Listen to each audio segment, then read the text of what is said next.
This happened last Halloween. I was finally settling into my new life, surrounded by the charm of old buildings and winding streets lined with oak trees. The town felt cozy, but I couldn't shake off the strange stories about the nearby forest. They said it had a dark past. I'd hear whispers about it, and the tales stuck in my mind. As Halloween night approached, I got ready for trick-or-treaters. I bought candy and set up decorations. That night, I heard faint tapping on my window. I thought it was just a branch swaying in the wind. Then Luna, my cat, sat up and stared at the glass. I felt a chill go down my spine. My heart raced as I turned to look outside, but nothing was there. Maybe I was just imagining things. After Halloween, things got weird. Each day, a carved pumpkin appeared on my doorstep, each one missing one eye. I chuckled at it, thinking it was just kids messing around. I took a photo and shared it online, asking if anyone knew what was going on. My friends replied. They warned me about the old tales of missing children from years back. I shook my head, brushing it off. Surely, it was all nonsense. But still, that feeling of unease stayed with me.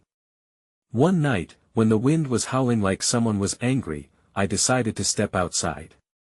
I wanted to ask my neighbor if she had seen anything odd. Instead, I found her staring at me, her eyes wide and pale. "You should stay inside," she said, voice shaky. "The pumpkins, they're not just decorations." I waved her off.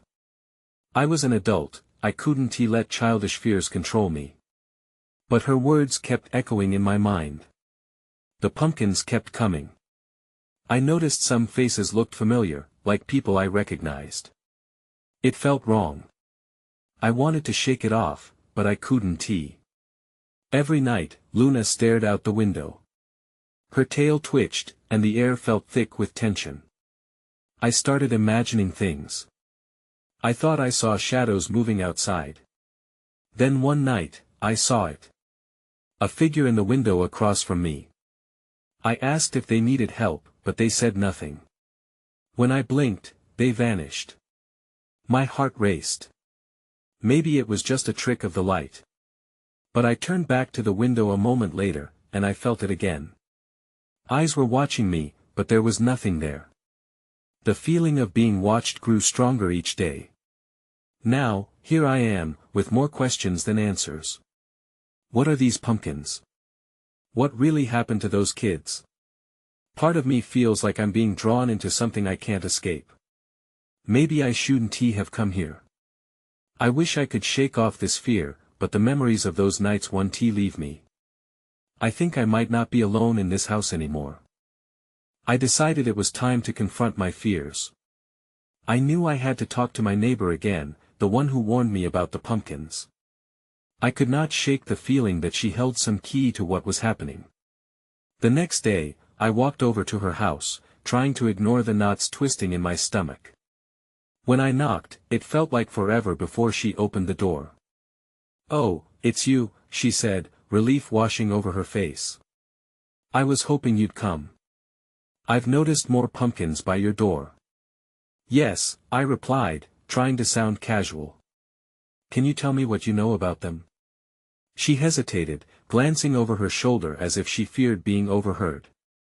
"It's not just the pumpkins. There are stories about the forest, about spirits that collect souls." Her voice dropped to almost a whisper. "Those children from years ago, they're said to be trapped there." I felt chill bumps creep up my arms. "Trapped? Like, forever?" She nodded slowly. "And when Halloween comes around, they want to make sure you remember them." Her gaze darted to the ground, and she spoke again, her voice barely above a whisper. "People say the pumpkins are messages. Offering a way to remember them, or a warning." "Warning? What do you mean?" I pressed, curiosity mingling with dread. "The pumpkins are missing eyes because they're watching us. What they see, they remember. They keep searching for help." Suddenly, a cold gust of wind rattled the leaves around us, and I shivered. I didn't want to believe her, but her fear was palpable. What should I do? I asked, my voice trembling. Stay away from the forest. Don't go near it. They don't want to be remembered, especially not by someone like you. She took a step back, closing herself off. Just stay safe. I retreated back home, feeling more unsettled than ever. As the days passed, the pumpkins kept coming, each one eerily familiar. I became obsessed with finding out who or what was behind them. I decided to research the town's history and the missing children. The more I dug, the more the stories wrapped around me like a thick fog. Then, one evening, I came across an old photograph in the library archives. My heart sank as I recognized the faces of those missing children.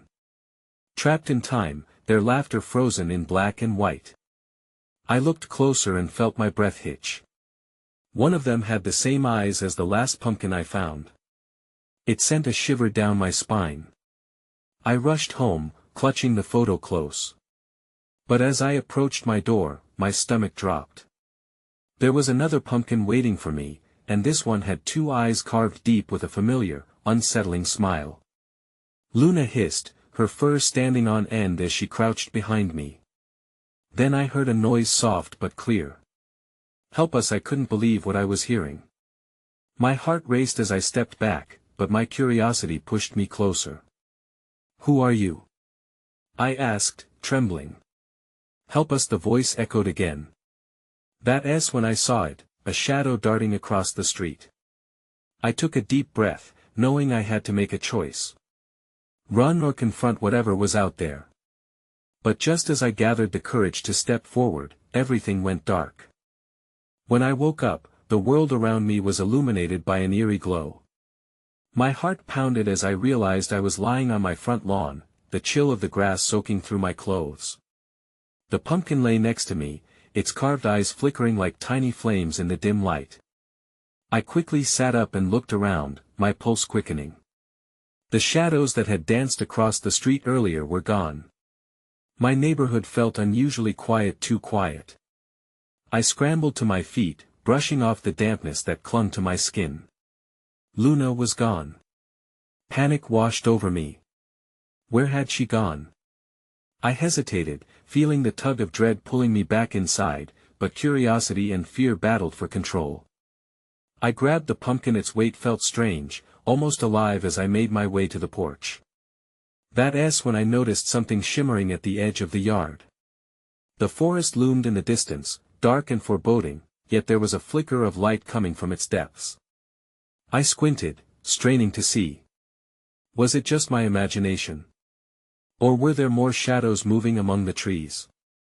They seemed to gather around the light, whispering in hushed tones. Help us! The voice floated through the air again, familiar yet distorted. It sent chills down my spine. I took a step backward, but my feet felt stuck to the ground.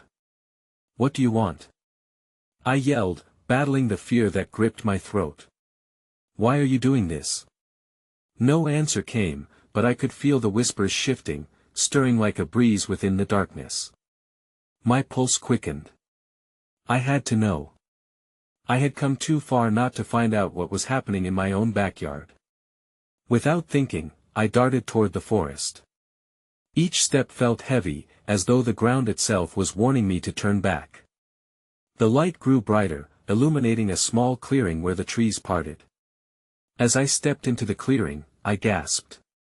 It was filled with dozens of pumpkins, all glowing with a strange luminescence. Each one had faces carved in anguish, eyes wide and pleading. And then I saw them, the lost children, their ghostly figures forming around the pumpkins. They looked just like the ones from the photo, staring at me with hollow eyes. Help us! They echoed again, their voices chilling the air. I stumbled back, my heart racing. I don't know how. I shouted. As I turned to flee, one of the children reached out, the air growing cold. Please! Their voice sliced through the darkness like a knife. Set us free. I felt the chill wrap around me like a shroud. My instincts screamed at me to run, to escape this nightmare. But just as I took a step back, the shadows shifted, blocking my way. My heart dropped. I was trapped, surrounded by the whispers that begged for a savior. Suddenly, I realized the pumpkins had eyes now. They seemed to blink as they pulsated, and one of them emitted a soft glow that pulsed in time with my heartbeat. "Just remember us," came the voice again, softer this time, almost tender. I closed my eyes, taking a deep breath. I couldn't just abandon them. What do I need to do? I choked out, desperate to understand. But before I could get an answer, the ground beneath me trembled. A sharp crack split the air as dark roots began to crawl toward me. And then everything went black again. As I drifted back into consciousness, the chill still lingered on my skin, but it felt different now, like I'd been wrapped in icy fog. I was lying once again on the hard grass of my yard. The glow of the pumpkins pulsed softly nearby, their faces now eerily calm. My heart thudded with every breath, and I had to force myself to sit up. I could see Luna, just at the edge of the porch, watching me with wide eyes. Relief washed over me at the sight of her, but I felt the unease lurking in my chest. "What happened?" I whispered, my voice barely escaping my throat. She didn't answer, just stepped back, low growls rumbling from her throat. Something wasn't right. Getting to my feet, I felt a tremor in the ground beneath me. My gaze darted back to the pumpkins, and I noticed one of them had a frightful twist in its expression, its mouth stretched wide like it was screaming. Then, flashes of light erupted in the corner of my eye, drawing my attention back to the forest. More shadows moved, but this time they were bolder, stronger, darting between the trees like specters unleashed. "Please, don't go back," Luna barked, urgency filling her voice. I could feel her instincts urging me to stay away. I was about to ask her what she meant, but a wind howled through the trees, drowning out my thoughts. The whispering returned, entreating and insistent, like a siren song tugging at my spirit. "Help us!" It felt like a physical grip around my throat, binding me in place. As I looked out toward the forest, something emerged from the shadows, an old iron gate. I had never seen it before. It looked ancient and twisted, vines creeping up along the frame. Curiosity overwhelmed fear, and for the second time that night, I found myself stepping toward it. The whispers now felt separate, as if each shadow behind the gate belonged to a different lost child, each one yearning for release. "You can't save them," a voice hissed from the darkness, cutting through the static in my mind. "They belong to us now." That voice sent a shiver up my spine. It was deeper, echoing with an unearthly intensity. I stumbled backward, glancing around the yard for safety. Luna pressed close, her fur bristling. I felt the tension crackle around us. The gate creaked, its paint chipped and fading. The whispers swelled around me, cloaking me in their chilling embrace. "Help us!" They pressed against my ears, desperate but slow, like the rise and fall of the tide. Suddenly, the ground shook again, more violently this time. I dropped to my knees, gasping as the world blurred.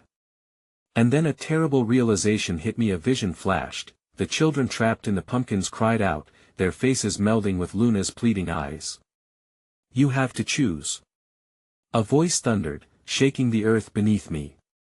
I froze, paralyzed between wanting to help the lost souls and the terror gripping my heart. What choice? What would I have to sacrifice? The shadows pushed and pulled, swirling in a frenzy around the gate as I tried to understand what was happening. Then, just as quickly as they had started, the whispers faded into a silence so profound it felt like a snapping string, like the calm before a storm. I found myself staring into the dark, waiting for the next move, desperate to unlock whatever cryptic riddle lay ahead. And that was when it happened. The gate swung open with a deafening groan, revealing a path shrouded in mist. It beckoned me forward, and the shadows gathered, forming an army ready to converge into a singular purpose. "Don't go," Luna whined, her fur standing upright, eyes wide with fear. But my feet took a step forward into the mist, and I felt a pull stronger than I had ever known. With my heart racing, I stepped into the shroud of darkness, unsure of what I would find. But one thing was certain, I could no longer turn back. The mist wrapped around me like a cold, clammy blanket, swallowing my surroundings. The air was thick and heavy, charged with an unease that seeped into my bones. The whispers had transformed into a low hum, vibrating through the fog. My instinct screamed for me to turn back, but the faint glow from the gate pulled me deeper.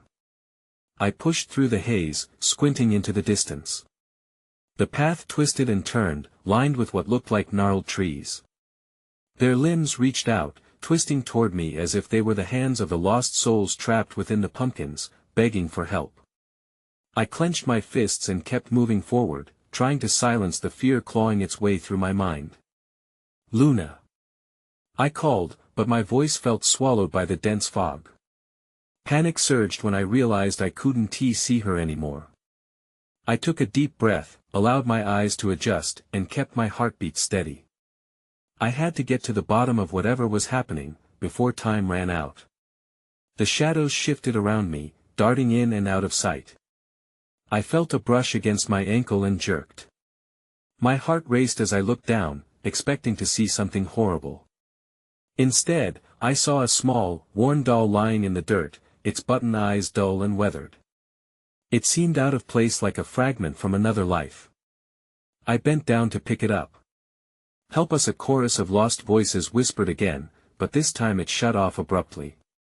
I froze, balancing the doll in my hands. It was nothing more than an object, yet a familiar dread settled in my chest. I looked around, hoping to find some clue about where I was. That's when I saw it. A figure loomed in the distance through the fog. It was tall and shadowy, its outline wavering like smoke. My instinct screamed again, telling me to run. But I couldn't move. I was entranced, rooted to the spot. "Don't be afraid," the figure called, its voice soft but cutting through the mist like a blade. "I've been waiting for you." I squinted hard, trying to see its face, but it remained obscured. "Who are you?" I managed, forcing the words out despite the fear constricting my throat. "I am the keeper of this place," it replied, and the air chilled further. "You've come to help them, haven't you? The children trapped in the pumpkins." A swell of anger surged within me. "What did you do to them?" My voice trembled, but I couldn't back down now. The figure tilted its head, as if amused. "Do you think they wanted to be saved? They chose this path, just as you're choosing now. You must decide." "Decide what?" I demanded, clutching the doll tighter. My heart pounded against my ribcage like a caged bird. "Your soul or theirs," it answered, and the shadows melted away, revealing silhouettes of children trapped in the trees surrounding us. Their faces warped in fear, mouths opened in silent screams. The keeper stepped forward, its shadow elongating, darkening the ground. I wanted to pull back, but I was ensnared by the sight. They looked so real. And then the mist thickened again, swirling like a tempest. Suddenly, everything went dark, swallowed by shadows. I stumbled, feeling my footing slip away, dread pooling in my stomach. A faint whisper echoed through the void. "The choice is yours." I braced myself. I had no idea if I'd ever wake up again, but I had to do something. That was my only certainty in this nightmare. I woke up gasping, my heart racing. The mist had vanished, replaced by a dim light. I blinked away the darkness, the weight of the uncertainty still clinging to me. I was lying on a cold, stone floor, the air stale and damp. As I sat up, I noticed my surroundings: a circular room with high, cracked walls, each lined with faded images of children playing and laughing. But their eyes. They felt alive, watching me. I rubbed my eyes, trying to shake off the remnants of the dream. It all felt too real. I could still hear the haunting whispers echoing in my mind. "Luna?" I called out again, my voice trembling in the vastness of the space. Silence swallowed my words, pinching my nerves tighter.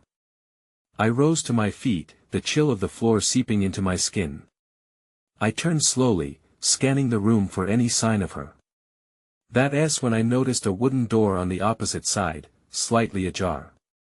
The faintest whisper of movement slipped through it, an invitation or a warning. I took a deep breath, moved toward the door, and pushed it open. It creaked, the sound sharp and echoing. Beyond lay a narrow hallway, dimly lit by flickering torches. As I stepped inside, the whispers returned, but now they were clearer, more urgent. Help us escape. The walls felt closer, suffocating. I forced myself to keep going. My eyes darted from side to side, searching for any hint of Luna or anything that could explain what happened. I turned a corner and found another room, this one filled with more dolls like the one I had found earlier. Their eyes were unnaturally bright, staring at me with a mix of hope and despair. What is this place? I whispered, feeling nauseous. I realized they weren't just dolls, they looked like children turned into objects. A sense of dread washed over me. Was this some sort of trap? Then a soft giggle floated through the air, a child's laugh, light and innocent but laced with something more sinister. I flinched but stepped further inside. The giggle rang out again, this time followed by calls for help. Please. Help. In a panic, I turned back toward the hallway, but behind me, someone stood in the doorway. A young girl in a torn dress, her hair wild and unkempt. Her eyes were wide and shimmering with fear. You shouldn't be here, she warned, her voice low. They don't want you to help them. I felt my stomach drop. Who doesn't want me to help? The keeper watches everything, she said, glancing back over her shoulder nervously. He'll know you're here, and he doesn't like visitors. My mind raced. I needed answers, but the girl's warning rang in my ears. Where's Luna? Is she here? The girl shook her head, brow furrowed. She's in the pumpkins. You have to choose. Stay with us or leave. A chill ran down my spine. Choose what? Your soul, or there's the sentence echoed in my mind, and I felt my anxiety spiral. I couldn't leave, not without Luna. But what had I walked into? Come with me, the girl urged, reaching for my hand. I hesitated, knowing time was running out. I took a step back, uncertainty swirling in my gut. Then, somewhere behind the other door, I heard a scream. Luna's scream. Desperation took over. I couldn't flee. I had to find her, whatever the cost. I lunged forward, leaving the girl behind, and raced down the corridor. The whispers intensified, a cacophony of voices pulling me deeper into the heart of the darkness. And just before I turned the corner, I realized I was no longer alone. A presence lurked behind me, shadows watching from the walls. My pulse quickened as I heard the keeper's voice once more, warning me. The choice is yours. I didn't have a choice. Not anymore. I sprinted down the hallway, my feet pounding against the cold stone as the whispers clung to me. Help us, save us, they echoed in my ears, mingling with the memory of Luna's scream, urging me forward. I turned another corner and skidded to a halt. The room ahead was larger, dimly illuminated by flickering torches that cast eerie shadows across the walls. What I saw made my stomach twist. There were more dolls, hundreds of them this time, lined up on shelves. Each doll was eerily similar to the children I had glimpsed in the previous room. Their glassy eyes seemed to follow me, filled with silent cries frozen in time. Suddenly, a loud crack echoed behind me. I whipped around, heart racing. The girl, the one who had warned me, was gone, leaving only an unsettling emptiness in her wake. My breaths quickened as I felt that presence once more. I wasn't alone. I took a cautious step forward when I saw it. In the far corner of the room, clustered together, were several grotesquely carved pumpkins. They looked alive, their faces contorted in expressions of pain and horror. I could feel an irresistible pull towards them, as if they were a vortex of despair. Luna! I shouted, desperation drowning out the whispers. Are you in there?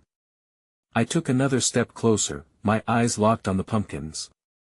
Then, something shifted. A small hand reached out from one of the pumpkins, pale and trembling. "Help me!" a voice cried out. It sounded so much like Luna. Luna! I rushed forward, but as I drew near, the pumpkins exploded open, revealing a mass of writhing vines and shadowy figures. They reached for me, cold and clammy, pulling my heart down into a pit of dread. Fear gripped me. I could feel the Keeper's lurking presence, a shadow hovering just beyond the flickering light. "You shouldn't have come," he whispered, his voice slithering into my mind like smoke. "You must choose." I tried to shake off his words.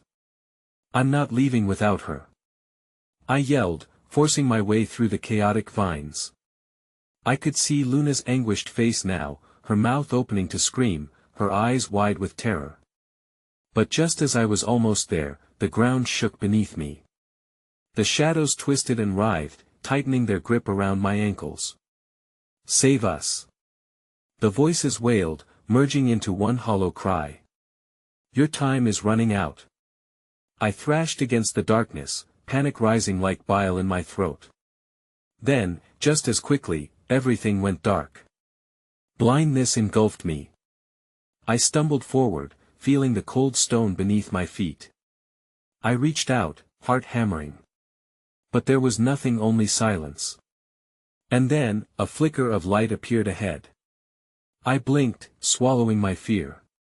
I took a cautious step towards it, hoping against hope that it was my way out.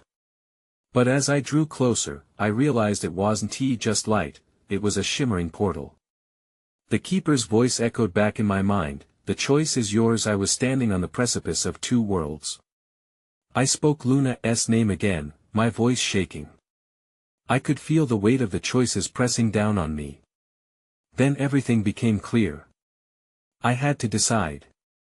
The air crackled as I stared at the shimmering portal, uncertainty clawing at my insides. I felt the Keeper's gaze, cold and calculating, as he lingered just beyond my vision. I could still hear the whispers wrapping around me. Choose. Luna's face haunted me, twisted in fear.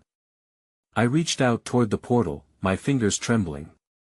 But even as I stood there, a part of me screamed to run. I could feel the weight of the shadows pressing closer, hungry and impatient. Suddenly, the ground beneath me trembled again, sending a shiver up my spine. I took a step back, glancing around the room. My heart raced as I realized the dolls were gone. In their place were hundreds of tiny, flickering lights, like fireflies trapped in a dark bottle. They flitted about the room, leaving trails of ghostly luminescence. Then I heard the soft sobbing. It was coming from somewhere in the shadows, a sound so filled with sorrow, I almost felt myself drawn to it. "Help me please," a voice whimpered, familiar yet distorted. My pulse quickened as I strained to hear. It sounded like Luna. "Luna!" I shouted, pushing through the writhing shadows towards the source of the cry. "I'm coming." The lights flickered as I stumbled closer, illuminating twisted forms crouching in the corners. They had faces of children I had never seen. Their mouths opened in silent screams, their eyes reflecting pure agony. I pressed on, shaking off the fear that threatened to paralyze me. "Help us!" They all whispered in unison, and it struck me like a blow. Their voices merged, the girl, Luna, the whispers, everything was intertwined. It was as if they all shared a single, fractured soul. Then a figure emerged from the darkness, tall and shadowy. It was the Keeper, his eyes glowing with malicious satisfaction. "You should have chosen wisely," he hissed, stepping closer. "But now, you're trapped in their despair." Panic gripped me as my mind raced. I had to break free of this. I couldn't let the darkness consume me. "No!" I shouted defiantly. "I will save her." Just then, the ground shook violently, and the flickering lights swirled around me, coalescing into a brilliant orb. It floated just out of reach, pulsing with an otherworldly glow. As it drew closer, I felt warmth radiate from it, seeping into the coldness of my heart. "Take it." The children's voices cried, their urgency filling the air. It can save her. It can save us all. Against my better judgment, I reached out for the orb. The moment my fingers brushed its surface, a blinding light enveloped me, casting shadows away for a fleeting moment. I gasped, overwhelmed by its warmth. But just as quickly, the shadows swept back in, pulling me downward. Something sharp dug into my arm, and I realized a vine had snagged me. I fought against it, my heart pounding. Then I saw it. A small figure in the dark, holding a doll that looked just like Luna. You have to choose. The girl pleaded, her eyes wide with fear. The darkness pressed in. I was running out of time. With a surge of determination, I lunged toward the portal again.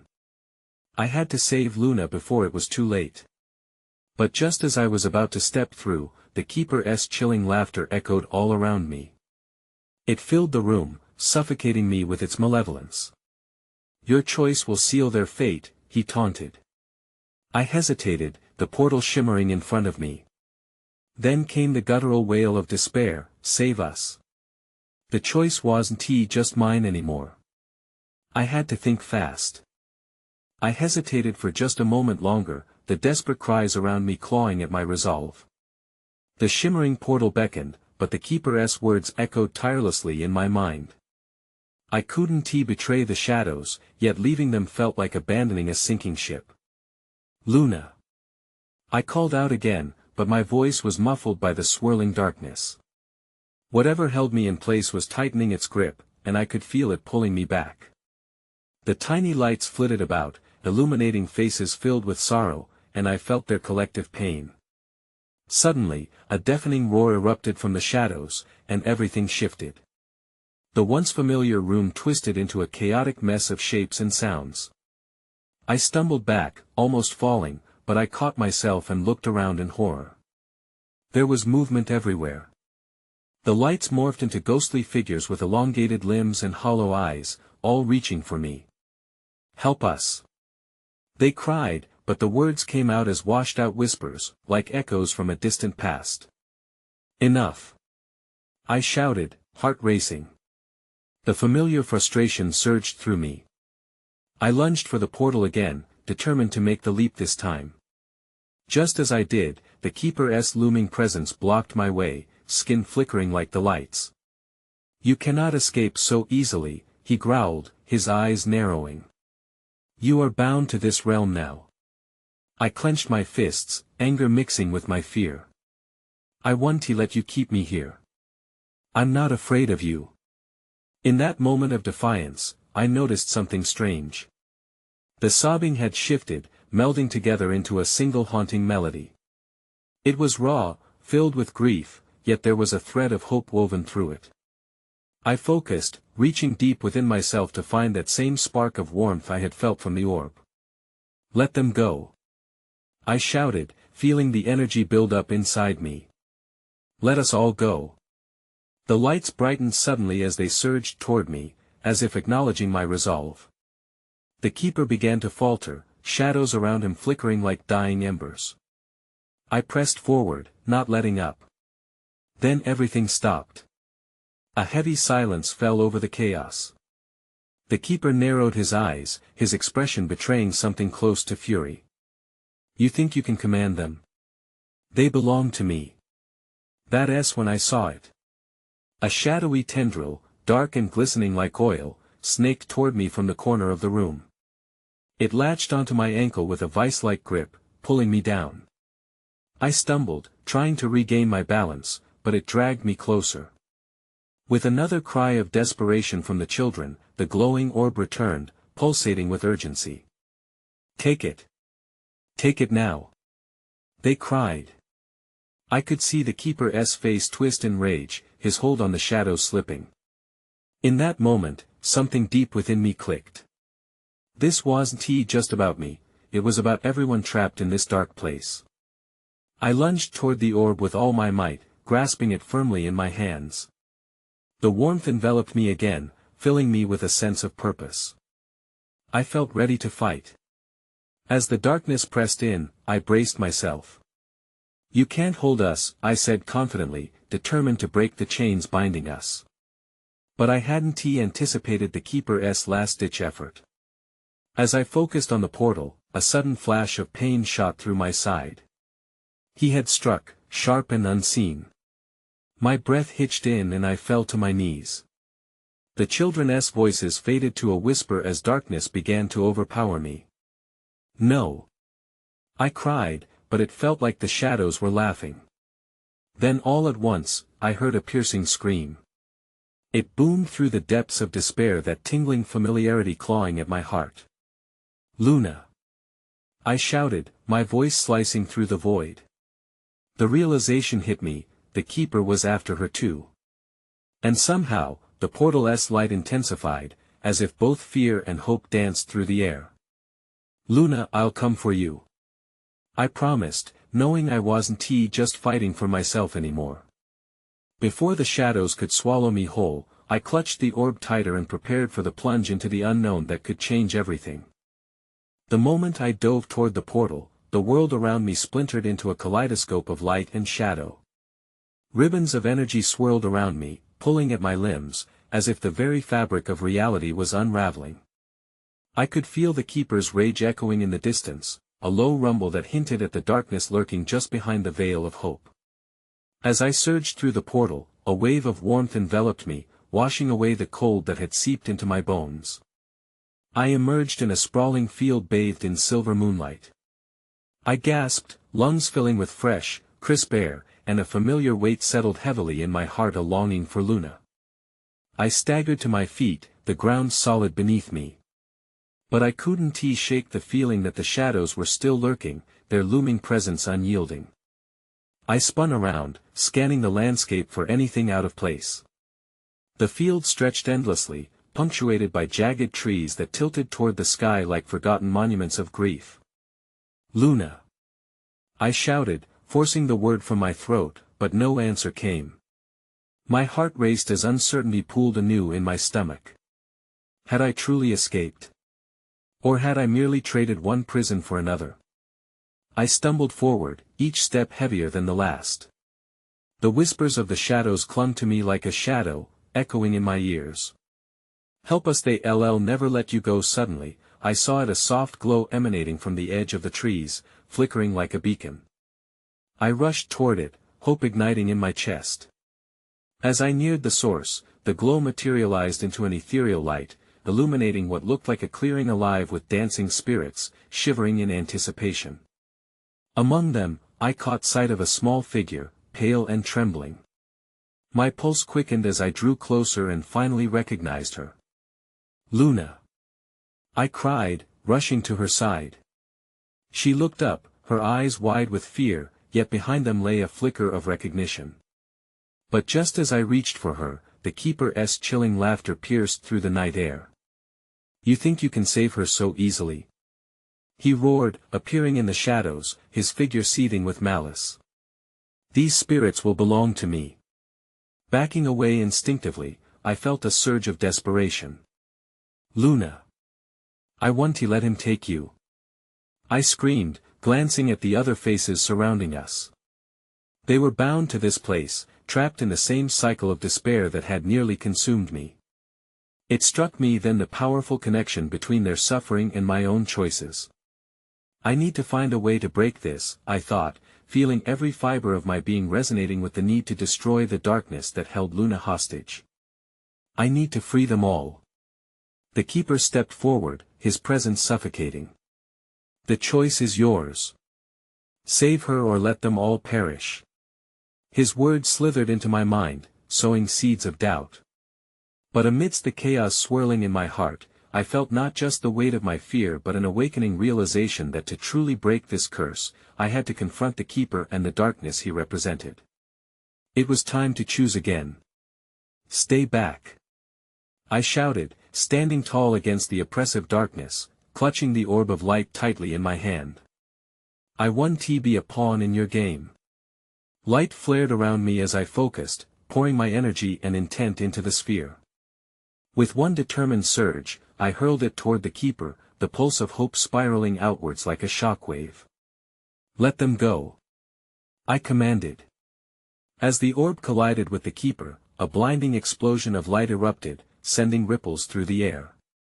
The spirits trembled, and their voices rose in a harmonious cry, overlapping with Luna's pleas. "Set us free." The impact washed over me, and I felt a connection forging between me and the lost children, their shared pain fueling my resolve.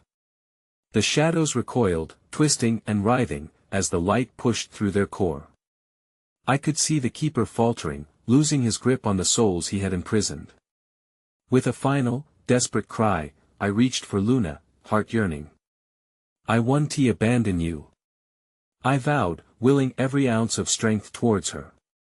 The keeper's expression shifted to one of fear, his form flickering, unraveling beneath the encroaching light.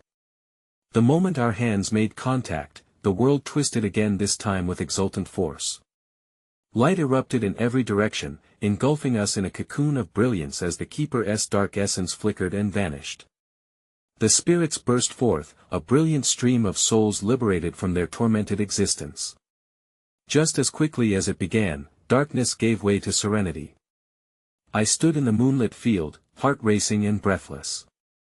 Luna, glowing with a soft light, settled beside me, her presence grounding me amid the aftermath. "Are we?"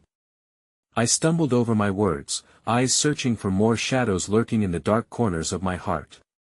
"Free," she said softly, nuzzling my arm. "But only for now." I looked around. The clearing was still, peaceful, but the weight of the shadows lingered at the edges of my mind. I could hear their whispers fading, yet I sensed the darkness hadn't been vanquished entirely. There were questions left unanswered, mysteries still floating in the air, and the echo of the keeper still gnawed at the back of my thoughts. We had escaped, yet a part of me couldn't shake the lingering sense that the shadows would return. The feeling that this wouldn't truly be over. I turned to Luna, meeting her gaze. "What happens now?" With a soft meow, she nudged against me, a reminder of the bond knit between us. "For now, we take it one step at a time," she replied. As we stepped forward into the inviting night, I couldn't help but glance back at the vastness of the forest, a dark silhouette against the silver moon. And deep down, I wondered what lay within. Perhaps some nights, you step into the light, but the shadows always follow.